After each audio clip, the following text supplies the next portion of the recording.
Bom, pessoal, nesse vídeo a gente vai falar um pouquinho sobre os números racionais. O conjunto dos números racionais é representado por esta letra Q maiúscula com essa barrinha aqui, ó. Essa barrinha é barra de conjunto e o Q representa o conjunto dos números racionais. Quem são esses números? Quem são esses números racionais? Olha só, é todo número que pode ser escrito na forma de fração, ok? Eles podem ser representados também na forma decimal finita ou na forma decimal infinita, quando são uma dízima periódica, certo? A gente vai ver aí todos esses conceitos. Os subconjuntos de Q, quais são? São os conjuntos que estão inseridos dentro desse conjunto.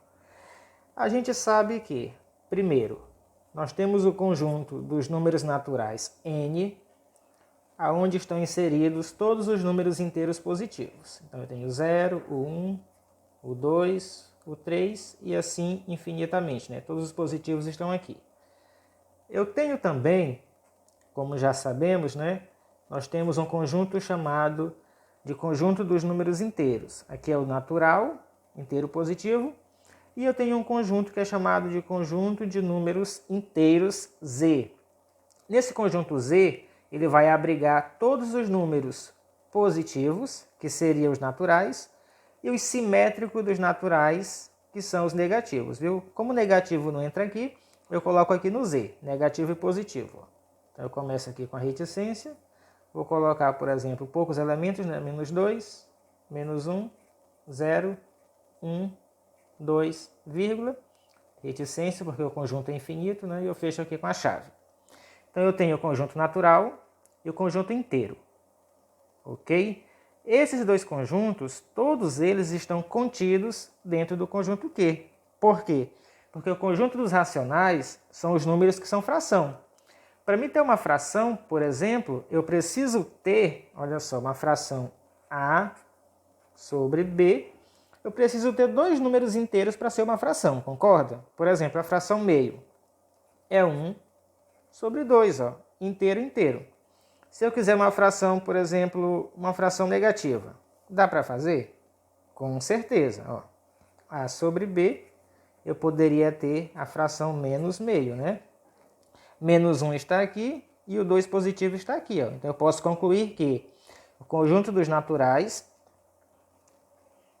e o conjunto dos números inteiros, eles estão contidos dentro do conjunto dos números racionais Q. Então eu posso escrever da seguinte maneira. Vou escrever aí o subconjunto, ok? Então eu tenho aqui o conjunto N, ele está contido no conjunto Z, que está contido no conjunto dos números racionais Q, ok? Então essa é a representação. A outra representação que eu posso colocar aqui, ó, de subconjuntos, é um diagrama chamado diagrama de Venn, que nada mais é do que isso aqui, ó. Vamos representar, deixa eu ver, bem aqui. Então eu tenho, por exemplo, aqui, ó, fazer o diagrama. Esse quadrado maior, eu vou chamar ele de conjunto Q, ó. Esse aqui é o conjunto Q dos racionais. Dentro do conjunto Q, eu tenho o conjunto Z, ó. Então aqui eu faço um quadrado aqui dentro, ok? E represento esse quadrado como conjunto Z, ó. Ok? Percebam que quem está dentro de Z, automaticamente está dentro de Q. E dentro do conjunto Z, que são os positivos e negativos, ó, positivo é N, então N está dentro de Z. Então o quadrado aqui um pouquinho menor, né? E aqui eu chamo de N dos naturais, ó. N está dentro de Z, Z está dentro de Q. Ou seja, N e Z estão dentro de Q. Então eu represento assim, ó.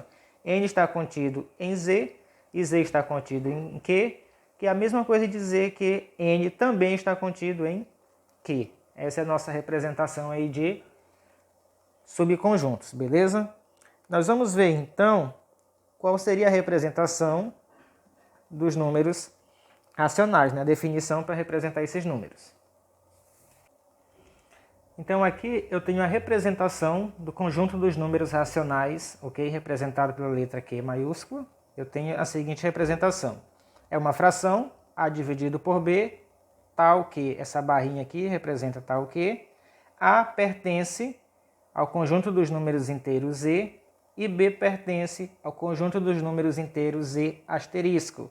Por que asterisco? Porque o B é o valor que vai fazer a divisão, ó, e não existe divisão por zero, ok? Então o B não pode ser zero, por isso B tem que pertencer ao subconjunto Z asterisco.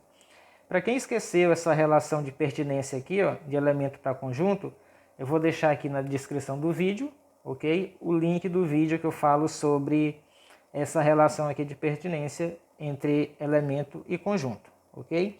Então eu tenho a representação, nós vamos ver alguns exemplos de números racionais. Por exemplo, primeiro, eu tenho os racionais inteiros. Nós temos aqui os inteiros, ok? Por exemplo, eu tenho o 2, que é a mesma coisa que 2 sobre 1. Eu tenho uma fração, ok?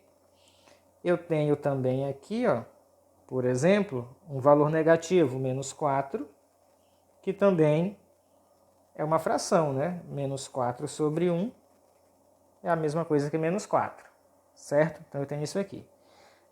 A outra representação que a gente vai mostrar aqui agora é decimais exatos, ok? Segunda representação de decimais exatos, ó. Lembra de número decimal? 0,2 também é uma fração, ó, 2 sobre 10, ok? Outro, 0,07 também é uma fração, né? 7 centésimos, ok? E assim por diante. Tenho outra representação, eu tenho os números periódicos, né? Que eu falei ali no começo, né? Então, a terceira representação aqui, ó. Eu vou colocar números periódicos.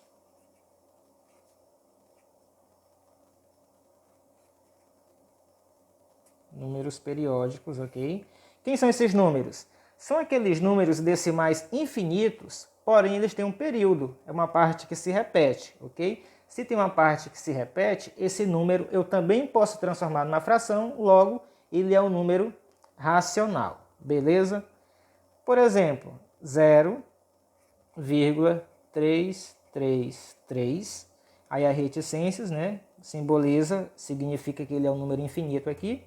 E eu vejo que o período é o valor que se repete após a vírgula. Quem está se repetindo após a vírgula? É o número 3. Ó. Então, ele tem um período, logo ele é racional. Qual é a fração que representa essa dízima periódica? É essa fração aqui, ó, 3 sobre 9. Pode fazer a divisão que você vai achar esse resultado aqui. Ó. Ok? Outro exemplo, eu tenho aqui 0,2441, 41, ok? Quem é o período? Tem período? É a parte que se repete. Quem está se repetindo aqui após a vírgula? 41 e 41.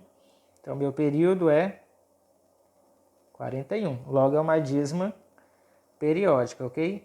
Qual é a fração que representa essa dízima periódica? É essa fração aqui, ó.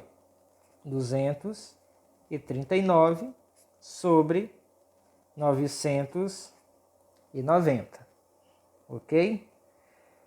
Tem outra? Mais um. Vou fazer mais um exemplo aqui para a gente finalizar essa parte. Outro exemplo. Eu tenho 2,77, por exemplo. É uma dízima periódica. Quem é o período? É o valor que se repete após a vírgula, o 7.